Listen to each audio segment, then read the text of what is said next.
திருச்சிற்றம்பலம். இன்னாருடைய சிவனை போற்றி, இன்னாட்டவருக்கும் இறைவா போற்றி. அனைவருக்கும் வணக்கம். இன்னைக்கு நாம பார்க்கக்கூடிய பதிவு என்னன்னு பாத்துட்டீங்கன்னா, நவம்பர் மாத பலன் குறித்த பார்க்க போறோம். அதற்கு முன்னாடி நம்ம சேனல் சப்ஸ்கிரைப் பண்ணிக்கோங்க. நவம்பர் மாதத்துல இன்ன கிரகங்கள் மாறுறாங்க, என்ன யோகத்தில் இருக்கின்றார்கள் அப்படிங்கறத பார்க்கலாம். குரு பகவான் கடகத்துல உச்சமா இருக்கார். 11ஆம் தேதி பாத்துட்டீங்கன்னா வக்கரகிரி அடைகிறார். ஒரு சில ஜாதகத்துக்கு குரு உச்சமானால் யோகம், ஒரு சில ஜாதகத்துக்கு குரு உச்சமாகி வக்ரம் பெற்றால் யோகம். சனி பகவான் பார்த்தீங்கன்னா 28ஆம் தேதி வக்ர நிவர்த்தி அடைகிறார். அடுத்தது சூரியன் அப்படின்னு சொல்லக்கூடியவரும் சுக்கிரன் அப்படின்னு சொல்லக்கூடியவரும் இருவரும் சேர்ந்து, சுக்கிரன் மூல திரிகோண வீட்டுல இருக்கார். சூரியன் நீசமானாலும் சுக்கிரனோட சேர்ந்து நீச பங்க ராஜயோகத்தை பெறப்போகுது. அதே போல சுக்கிரனும் புதனும் சேர்ந்து லட்சுமி நாராயண யோகத்தை தரப்போறாங்க. சூரியன் 16ஆம் தேதிக்கு மேல செவ்வாயினுடைய வீடாக இருக்கக்கூடிய விருச்சிகத்துக்கு வரார். அதே போல பாத்தீங்கன்னா சுக்கிரன் 26ஆம் தேதி அதே வீட்டுக்கு வரார். இயற்கையாகவே செவ்வாய் அதே வீட்டிலே ஆட்சி பலம் பெற்று பலமா இருக்கார். குருவினுடைய பார்வையில செவ்வாயும் அதே போல 16ஆம் தேதிக்கு மேல சூரியனும் வரப்போகிறார். இந்த சூரியனும் செவ்வாயும் சேர்ந்து மகா யோகம்னு சொல்லுவோம். அதே போல குரு பார்வையில் இருக்கும்போது பெரிய லெவல்ல அரசியல் அரசாங்கம் சார்ந்த விஷயங்கள் இருக்கக்கூடியவர்களுக்கு மிகப்பெரிய யோகத்தை கொடுக்க போகுது. அதே போல சுக்கிரன் புதன் சேர்க்கை அப்படிங்கிறது லட்சுமி நாராயண யோகத்தை, பண பலம் இருக்கக்கூடியவர்கள் அப்படிங்கிறத நம்ம சொல்லுவோம். இது இயற்கையாகவே பார்த்தீங்கன்னா லட்சுமி நாராயண யோகம் அப்படிங்கிறது இந்த மாதம் பிறக்கக்கூடிய குழந்தைகளுக்கு எல்லாத்துக்குமே இருக்கும். குழந்தை பிறந்ததுக்கு அப்புறம் கூட பார்த்தீங்கன்னா நல்ல செழிப்பை கொடுக்கக்கூடிய யோகம் அப்படின்னு சொல்லலாம். உங்க ஜாதகத்துல அந்த யோகங்கள் இருந்தா மிகப்பெரிய பாக்கியவாதிகள் அப்படிங்கிறதா உண்மை. இந்த மாசம் இது போல நிறைய யோகங்கள் உங்களுடைய ராசிக்கும் தனிப்பட்ட முறையில வேலைகள் செய்யும். அது என்னென்ன அப்படிங்கிறது நம்ம முழுமையாக பார்க்கலாம். கும்ப ராசிக்கு உண்டான நவம்பர் மாத பலனை பத்தி பார்க்கலாம். கும்ப ராசி அதிபதி வக்கரகிரியில் இருந்தாலும் கூட குரு பகவான் அப்படின்னு சொல்லக்கூடியவர் 6ஆம் வீட்டுக்கு வந்துட்டார். அது மட்டும் இல்லாம சனி ராசி அதிபதியை பார்க்கறதுனால பிரச்சனைகள் இல்லை. ஏன்னா 11ஆம் தேதிக்கு மேல பாத்தீங்கன்னா குரு பகவான் வக்ரமாகிறார். அப்போ உச்சம் பெற்ற கிரகம் வக்கரகிரி அடைந்தால் நீசத்தன்மை வழி விளம்பி நிற்குதுன்னு அர்த்தம். இருப்பினும் குருவுக்கு பார்வைக்கு பலன் உண்டு இல்லையா, அதனால பயப்பட வேண்டிய அவசியங்கள் கிடையாது.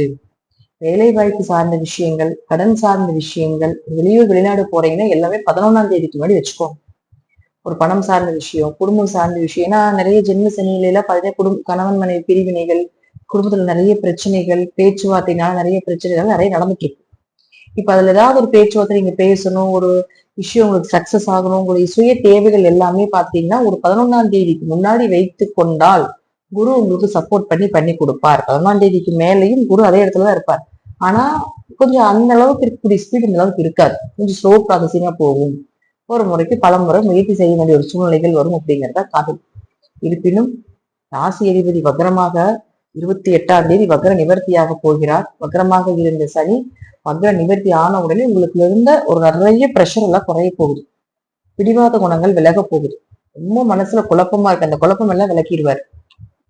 இதே போல பொருளாதாரம் ஓரளவுக்கு நல்லாதான் இருக்கு. இந்த மாசம் எல்லாம் குறைவில்லாம கொடுக்க போகிறார். இப்படியும் ஜெயிக்கக்கூடிய ஒரு அமைப்பு உண்டு.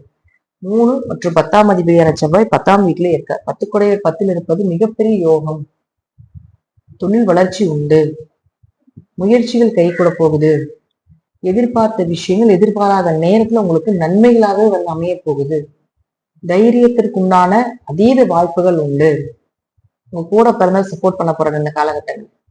அவருக்கும் உங்களுக்கும் இருந்து வந்த கருத்து வேறுபாடுகள் எல்லாமே விலக போகுது. அதே போல 4 9ஆம் அதிபதியான சுக்கிரன் 9ஆம் வீட்டுல லட்சுமி கடாட்சத்தோட துலா வீட்டிலே உட்கார்ந்துருக்காரு. அப்பா அம்மா உங்க ஆரோக்கியம் 3 பேருக்குமே நல்லா இருக்க போகுது. அவங்க மூலமாக இருந்து வந்த கருத்து வேறுபாடுகள் பிரச்சனைகள் எல்லாம் விலக போகுது. வீடு மனை சொத்துக்கள் சார்ந்த விஷயங்கள் எல்லாமே இருந்து வந்த பிரச்சனைகள் விலகி அது ஒரு நன்மைகள் கிடைக்க போது. புதுசா ஏதாவது வண்டி வாகனங்கள் வீடோ சொத்துக்களோ உங்க கை வந்து சேர்ந்தவர்களோட வாய்ப்புகளும் உண்டு. அடுத்தது 5 மற்றும் 8ஆம் அதிபதியாக இருக்கக்கூடிய புதன். இந்த புதன் அப்படின்னு சொல்லக்கூடிய பாத்தீங்கன்னா முழுக்க அவர் இருக்கக்கூடிய வீடு 9ஆம் வீட்டுல சுக்கிரனோட சேர்ந்து லட்சுமி நாராயண யோகத்தோட உட்கார்ந்துருக்கு. மிகப்பெரிய வளர்ச்சியை கொடுக்கும். குழந்தைகளுக்கு யோகம், தெய்வ அனுகிரகம் 5 9 தொடர்பு ஏற்படுதுன்னா குலதெய்வத்தினுடைய அனுகிரகமும்.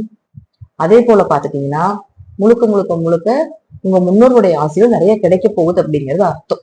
இப்ப அவங்க கூட இருந்து வழி நடத்துவாங்க இந்த மாதத்திலேயே அர்த்தம்.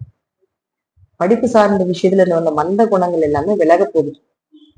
மாணவர்கள் ஓரளவுக்கு ஸ்கோர் பண்றதுக்கான வாய்ப்புகள் உண்டு. கொஞ்சம் படிப்பு எல்லாமே கொஞ்சம் நல்லா வரும் இந்த டைம்ல எல்லாமே. 7ஆம் அதிபதி சூரியன் அப்படின்னு சொல்லக்கூடியவரும் பாத்தீங்கன்னா உங்களுக்கு 9ஆம் வீட்டுல இருக்கார். ஆனாலும் நீசமாக இருக்கிறதுனால சுக்கிரனோட சேர்ந்து நீச பங்க ராஜயோகத்தை பெற்று யோகமாக மாறப்போகுது. அப்போ கணவருக்கு வளர்ச்சி, மனைவிக்கு வளர்ச்சி, கணவருக்கு சொத்து சேர்றது, கணவர் வழி சொத்துக்கள் வந்து கை வந்து சேர்றது, மனைவி வழி சொத்துக்கள் கை வந்து சேர்றது, இதெல்லாம் இந்த மாசம் நடக்கும். அது மட்டும் இல்லாம சூரியன் 16ஆம் தேதிக்கு மேல குரு பார்வையோட செவ்வாயோட சேரும். அதற்கப்புறம் தொழில் சூப்பரா இருக்கும். 16ஆம் தேதிக்கு மேல பார்த்தா தொழில் வளர்ச்சி உண்டு. நவம்பர் 16ஆம் தேதிக்கு மேல கணவரோ மனைவியோ சொந்தமா தொழில் பண்றது, பார்ட்னர் கூட தொழில் பண்ணிட்டு இருக்கிறவங்களுக்கு எல்லாம் நல்ல வளர்ச்சி. ஓடாம நின்றுட்டு இருக்கக்கூடிய தொழில் இந்த மாதத்திலிருந்து தொடங்க போகுது. இந்த தொழில் இருக்கக்கூடிய கருமை, அந்த தொழில் இருக்கக்கூடிய மந்தம், இதெல்லாம் விலக போகுதுன்னு அர்த்தம். சோ இந்த மாதத்திலிருந்து தொழில் ரீதியாக, மன ரீதியாக கும்பத்துக்கு ஒரு வெளிச்சம் அப்படிங்கிறது வரப்போகுது. நல்ல நிலைகள்ல கிரகங்கள் இருக்காங்க இந்த மாசம். பொருளாதாரம் நல்லா இருக்க போகுது. பேச்சுல மட்டும் கொஞ்சம் கவனமா இருங்க. 2ஆம் இடத்துல சனி இருக்கிறதுனால. மற்றபடி நீங்க நினைத்ததுபடியே இந்த மாதம் நடப்பதற்கு அதிக வாய்ப்புகள் உண்டு. உங்க ஜாதகத்துல தசாபுத்திகள் நல்லா இருந்துட்டாலும் நான் சொல்வதை விட இன்னுமே நல்ல பலன்கள் நடக்கிறதுக்கு அதீத வாய்ப்புகள் உண்டு.